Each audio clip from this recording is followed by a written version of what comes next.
Bonjour à tous, bienvenue dans cette vidéo numéro 22 de ma playlist ESU où je vais aborder le thème de la programmation des CV avec les effets sur les sorties de fonction. Donc on a vu dans la vidéo précédente comment on pouvait accéder au mapping avec les CV et non pas avec le log programmeur. Donc je continue cette démarche pour aller programmer maintenant les effets sur les sorties, respectivement les sorties auxiliaires qu'on a sur les décodeurs. Je vais être relativement... Enfin, ça va être un peu compliqué au niveau de la présentation parce que j'ai plus de port USB à disposition, j'ai dû enlever ma souris. Donc je vais faire ça avec le pad, on verra comment ça va aller. Mais comme j'ai besoin du micro, d'une caméra supplémentaire et du log programmeur, ben ça vient un peu court en connexion USB. On va essayer tout ça. Donc, au niveau de la présentation, je vais faire une introduction sur le sujet. Je vous dis tout de suite que j'utilise un Logpilot 4 micro avec une interface Next 18. Ceci pour la bonne et simple raison que sur le banc de test ESU, en mettant une connectique Next 18, j'aurai la possibilité de visualiser en fait les sorties auxiliaires 1, 2 et 3 et 4 si j'en aurai la possibilité, mais je vais utiliser la 1 et la 2. Ensuite, je vais expliquer comment on accède au CV des effets de ces fonctions. On va faire trois petits exemples. Le premier, ça sera de mettre l'enclenchement et le déclenchement des feux principaux progressifs, parce que de base, les feux sont on-off très rapidement, mais de faire justement d'avoir la fonctionnalité Ausblenden qu'il y a dans le mode d'emploi, donc que ça soit progressif. Et ensuite, un exemple pour faire clignoter une sortie auxiliaire, et le troisième exemple qui sera faire un éclairage de cabine. Donc ici, on verra simplement les principes. Alors après, c'est clair, ça peut être adaptable à tout, mais on peut simplement pas prendre tous les exemples d'un décodeur. De plus, ben, en fonction des versions de décodeur, des firmware, il y a des choses qui changent. J'ai que du version 4, en tout cas pour le moment. Donc forcément qu'avec les versions 5, il y a sûrement quelques petites modifications, mais le principe restera le même. Comme je le dis souvent dans ces vidéos, le log programmeur, on voit ici, on a l'option Funktionsausgänge et ici pour chaque fonction physique, on pourra venir ici définir plusieurs choses, dont ben, les effets qu'on va mettre sur les sorties, la luminosité, si c'est une LED, si on veut la déclencher automatiquement, si on veut mettre un retard à l'enclenchement, au déclenchement, etc., etc. On peut le faire très facilement, mais si on n'a pas de log programmeur, qu'on a une autre centrale que ESU, comment faire ceci? Ou simplement si on a l'ECOS et pas de log programmeur. Le but, c'est de configurer les sorties aux, donc auxiliaires. Si on représente ça sur un schéma, on voit ici notre décodeur avec l'alimentation courant, le pilotage du moteur et les fils blancs et jaunes qui vont sur les lumières, donc la lumière avant et arrière de la locomotive, et le fil vert et violet qui viendra sur des sorties auxiliaires qui sont souvent libres pour pouvoir faire ce qu'on veut avec. Donc on peut très bien par exemple mettre une LED dans le compartiment du pilote, du mécano, et la faire s'allumer automatiquement pendant un certain temps quand la locomotive s'arrête par exemple.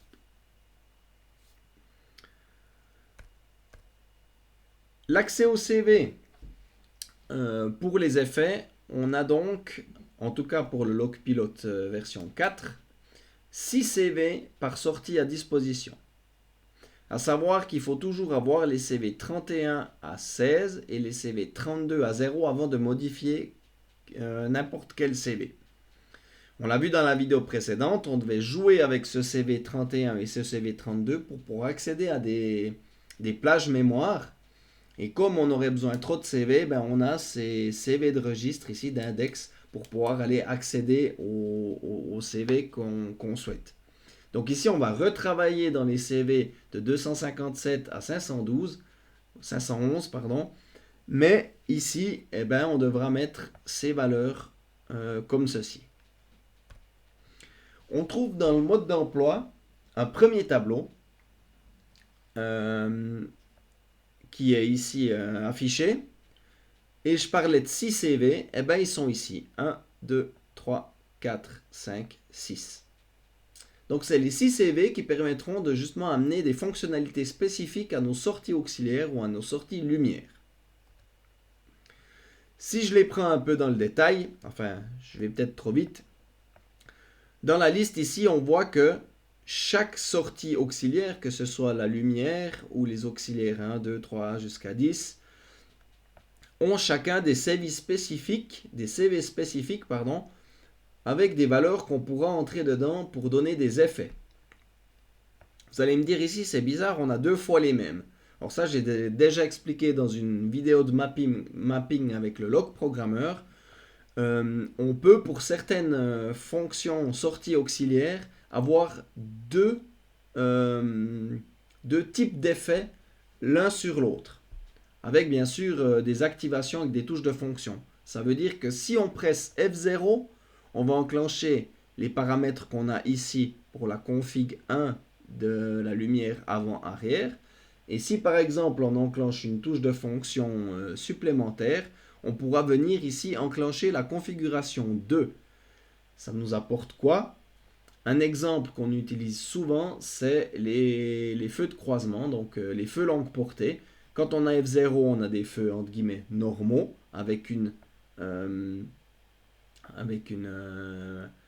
certaine luminosité. Et quand on active la config 2, on ira mettre ici dans ces paramètres une luminosité un petit peu plus grande pour simuler les feux longue portée. Voilà pour la petite histoire. Je reviens ici à ma présentation avec une petite définition de ces 6 paramètres, de ces 6 CV. On a le premier qui est le mode select, qui est en fait le type d'effet qu'on aura sur la sortie. On verra par la suite dans la liste qu'est-ce qu'on peut faire avec. On a le Ein- und Ausschaltverzögerung. Donc ici, c'est qu'on peut mettre une temporisation à l'enclenchement ou au déclenchement. Donc par exemple, on presse sur un bouton, on attend 2 secondes avant d'activer la sortie. Automatische Abschaltung, donc ça c'est une temporisation en arrêt automatique.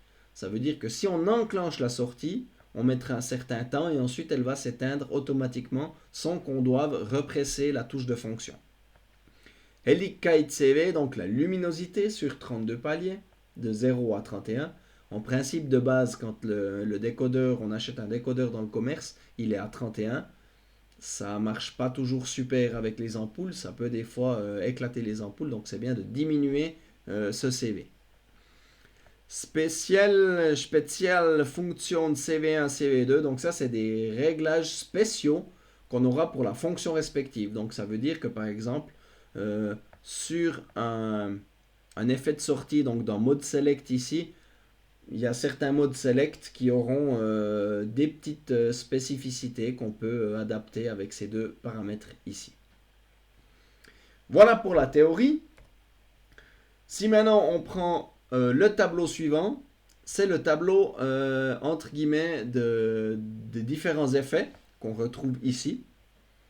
Avec justement la fonction allumer-éteindre, donc dim-bar-licht, c'est une fonction qui est avec une PWM, ça veut dire que on peut gérer la luminosité de notre sortie lumière, avec ici une qui est simplement on-off et la deuxième qui est abblendbar, pardon.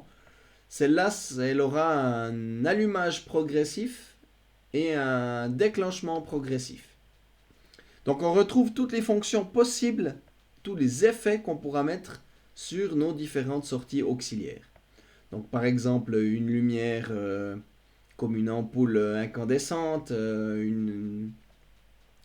des différents strobes de lumière, donc des espèces d'effets pour faire clignoter.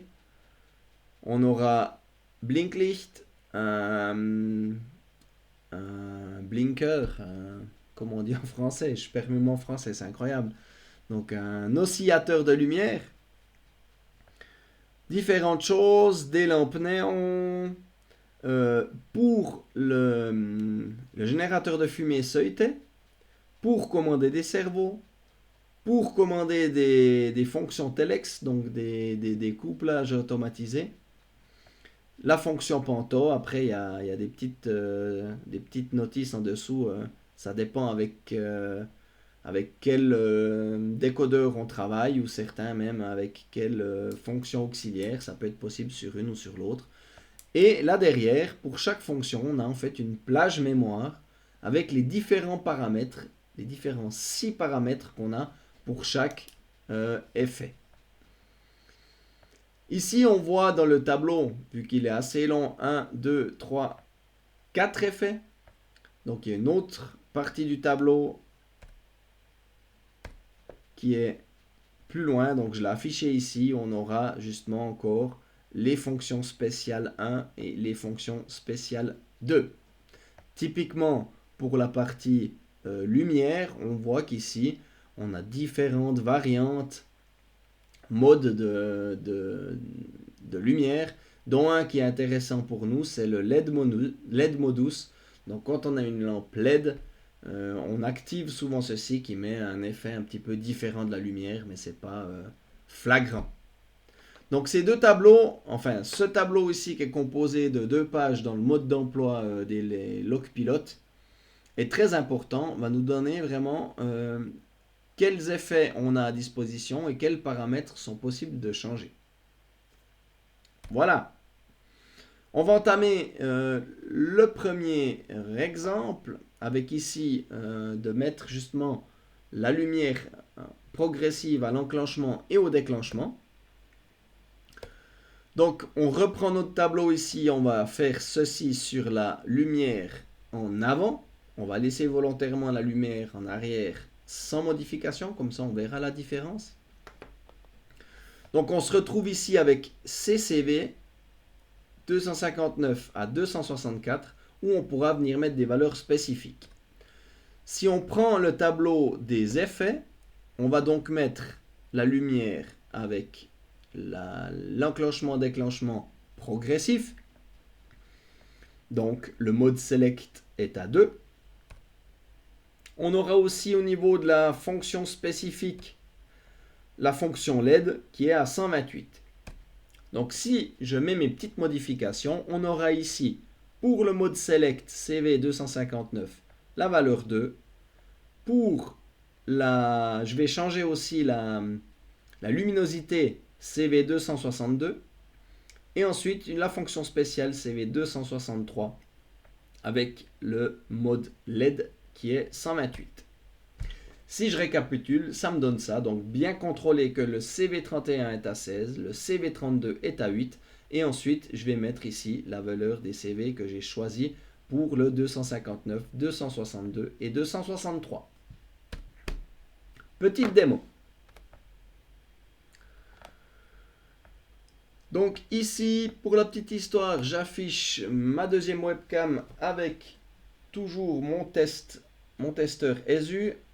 Un petit décodeur ici Micro Next 18 et on pourra ici simuler la lumière en avant, en arrière et mes fonctions auxiliaires 1 et 2.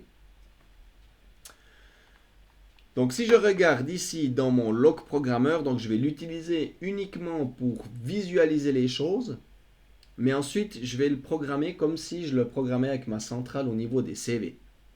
Donc on voit ici que dans mes fonctions auxiliaires, la première, donc lumière en avant, j'ai bien dim bar licht, donc j'ai l'effet on-off très fort sans la progression.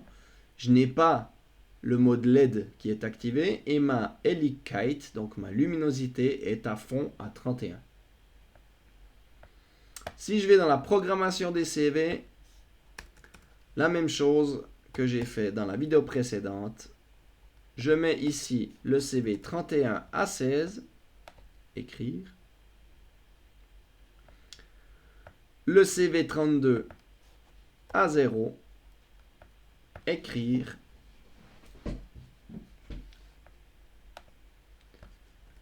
Le CV 259 on a dit qu'on mettait 2 pour le mode d'allumage et déclenchement progressif.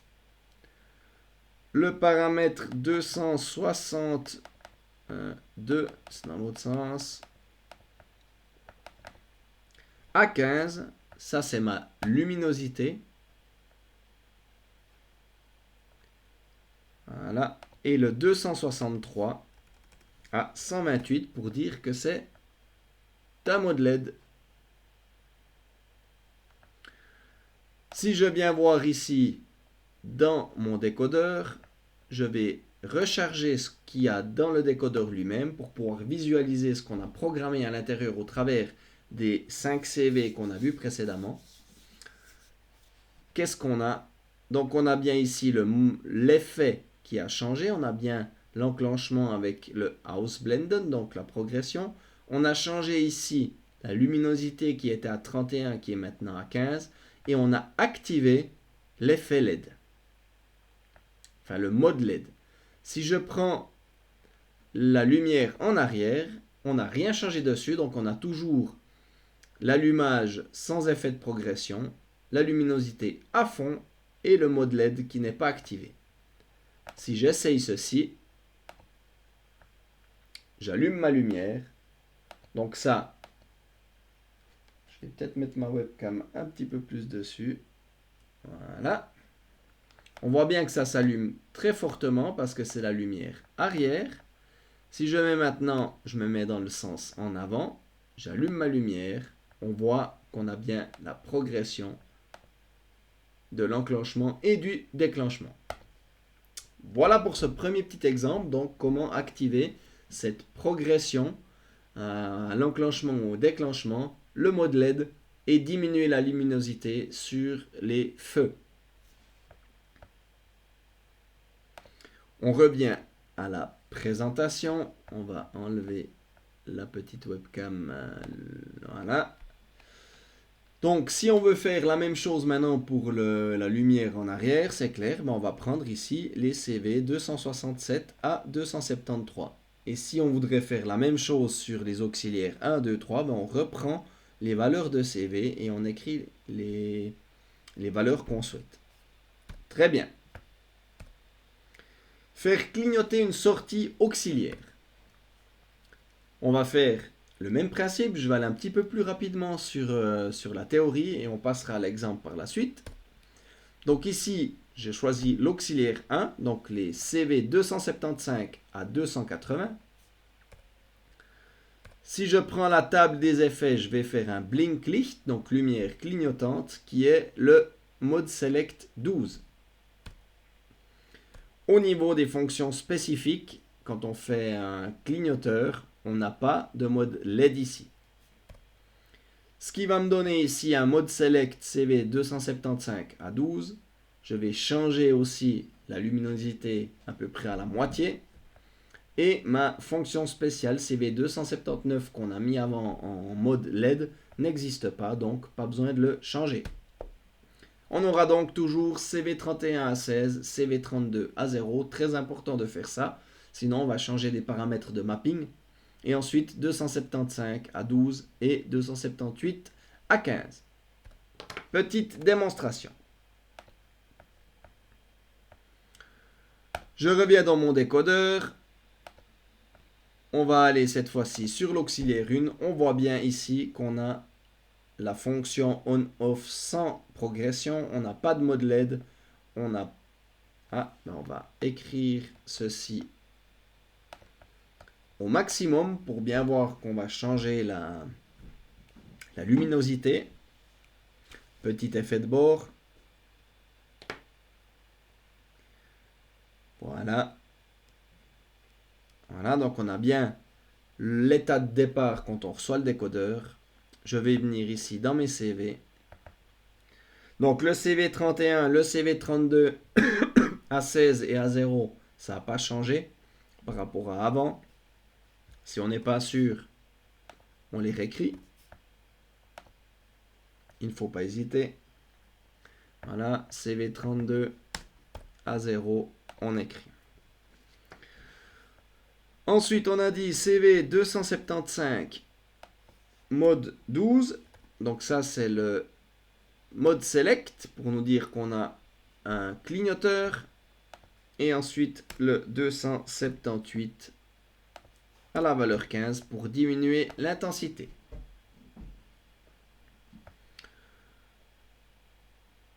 Je vais ici relire ce que j'ai configuré dans mon décodeur avec mes CV. Comme ça, on pourra contrôler l'effet qu'on a eu avec cette écriture. Donc, on a bien ici maintenant le mode Blinklicht, donc clignoteur, et notre luminosité à 15. Et on voit bien ici qu'on n'a pas de mode LED à disposition lorsqu'on a ce mode Blinklicht. On teste F1. Alors ouais, si je mets la webcam pour qu'on voie quelque chose, ça va aller mieux. Voilà, F1. Donc on voit léger ici, la caméra a de la peine peut-être à le trouver, mais c'est cette sortie ici qu'on voit bel et bien clignoter. Voilà pour la deuxième petite démo, donc comment définir un clignoteur sur une sortie auxiliaire. Troisième petit exemple, donc faire un éclairage de cabine. On va choisir pour ce faire l'auxiliaire 2 avec les CV 283 à 288. Au niveau des effets, on va reprendre l'enclenchement et le déclenchement avec la progression. Donc le mode Select 2. Pardon. Au niveau des fonctions spéciales, on va réactiver le mode LED. Et tout ça va nous amener à un mode Select, donc CV283 à 2. On va ici mettre une petite variante, c'est dans le CV285, on va mettre un automatische Abschaltung. Ça veut dire que quand on va enclencher notre éclairage de cabine pour le mécano, à partir d'un certain temps, il va se déclencher automatiquement. Donc une valeur entre 0 et 255. Ici, je n'ai pas toutes les données, mais normalement on a encore une petite information de combien de temps représente un incrément. On va changer la luminosité et on va ici mettre aussi le mode LED. Ce qui va faire ceci, CV31 16, CV32 0, 283 on l'a dit 2, 285 on va mettre 9, ce qui va représenter entre 3 et 4 secondes. 286, 15 pour avoir à peu près la moitié de la luminosité. 287, 128, c'est le LED modus. Démonstration.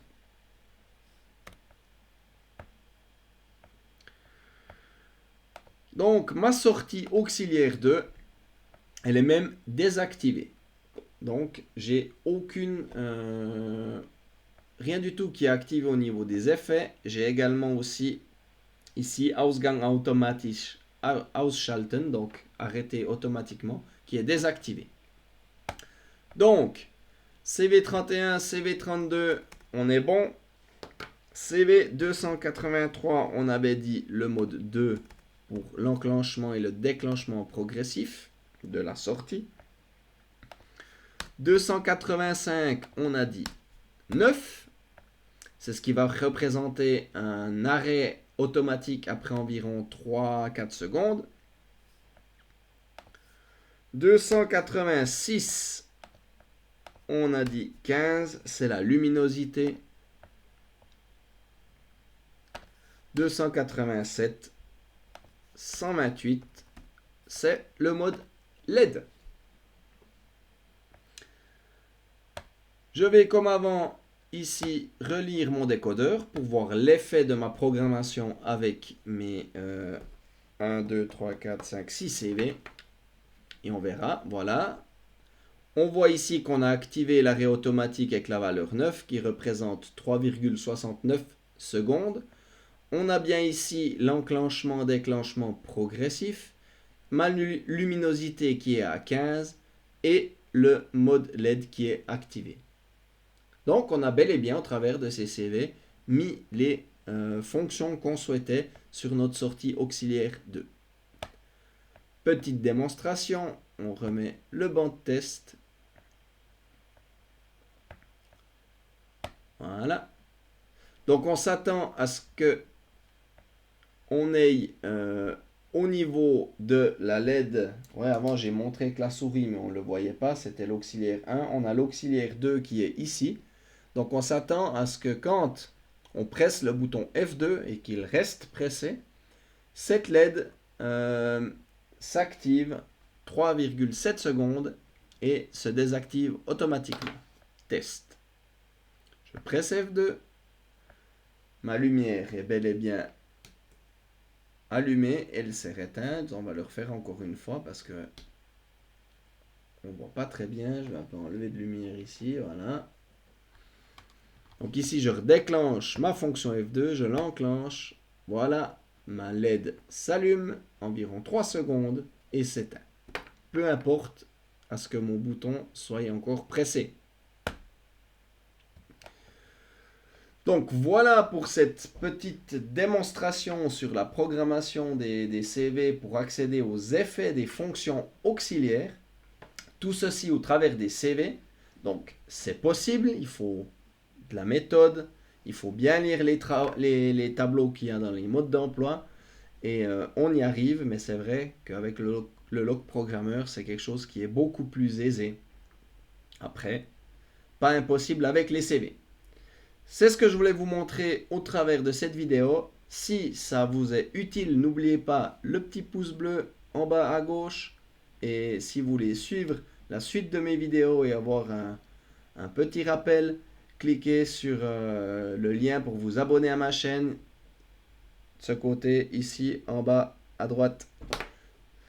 Et puis, j'ai plus qu'à vous souhaiter une toute bonne journée, une toute bonne soirée et à tout bientôt. Bye bye.